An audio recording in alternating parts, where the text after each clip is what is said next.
Hi అండి, అందరికీ నమస్కారం. ఇది పచ్చి కొబ్బరి అండి. పచ్చి కొబ్బరి పాలకు వెనుక ఒక కొబ్బరి చెప్పు తీసుకొని బ్యాక్ పార్ట్ అంతా తీసేసి మొత్తం వైట్ పార్ట్ అంతా ఇలా మనం గీరేసుకోవాలి, లేదా ముక్కలు సన్న ముక్కలు కట్ చేసుకోవాలి. ఇంకా మనం కొబ్బరి పాలు ఎలా తీసుకోవాలో ఈ ఒక కప్ అండి. ఇది మనం ఇలా ఒక కప్పు నిండా పచ్చి కొబ్బరి తీసుకొని తురిమిన కొబ్బరి తీసుకొని మిక్సీ పట్టుకోవాలండి.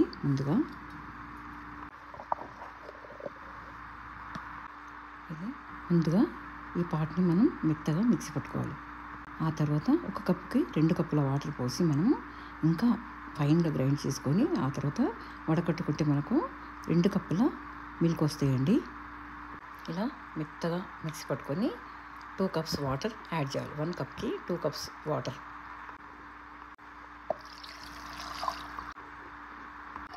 ముందుగా మొత్తం బాగా కలుపుకోవాలి ఒకసారి.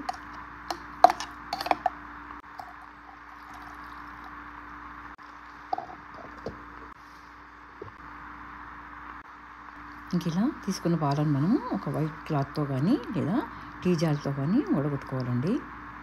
నేనైతే ఇలా వడగొడుతున్నాను.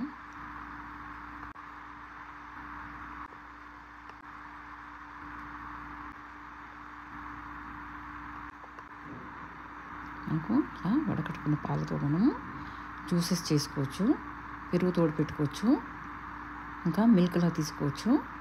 పసిపిల్లలకి ఎవరికైనా కూడా మనం బయట దొరికే పాల కంటే కూడా, కెమికల్స్తో కూడిన పాల కంటే కూడా ఇలా శ్రేష్టమైన కొబ్బరి పాలు చాలా చాలా మంచివండి. ఇంట్లో చిన్న పిల్లలు పెద్దవాళ్ళు అందరూ తీసుకోవచ్చు. మనం ఈ కొబ్బరి పాలతోటి టీ కూడా పెట్టుకోవచ్చు.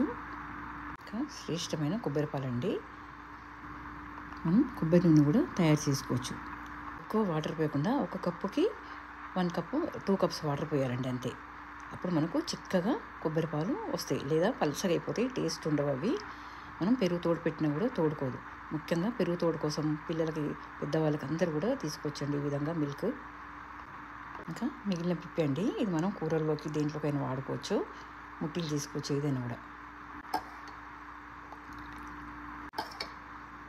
మనం ఈ పాలని మామూలు పాలు ఎలాగైతే మరగబెడతామో అలా మరగబెట్టుకోవచ్చు అండి. చిన్నగా సిమ్ మీద పెట్టి మరగబెట్టుకోవచ్చు. కొబ్బరి రైస్ చేసుకోవచ్చు. మిగిలింది కూడా చేసేసుకుంటున్నానండి నేను. ఇంకా ఇది జ్యూస్ కండి. ఇలా మనం కొబ్బరి పాలు ఈజీగా తయారు చేసుకోవచ్చు ఇంట్లోనే.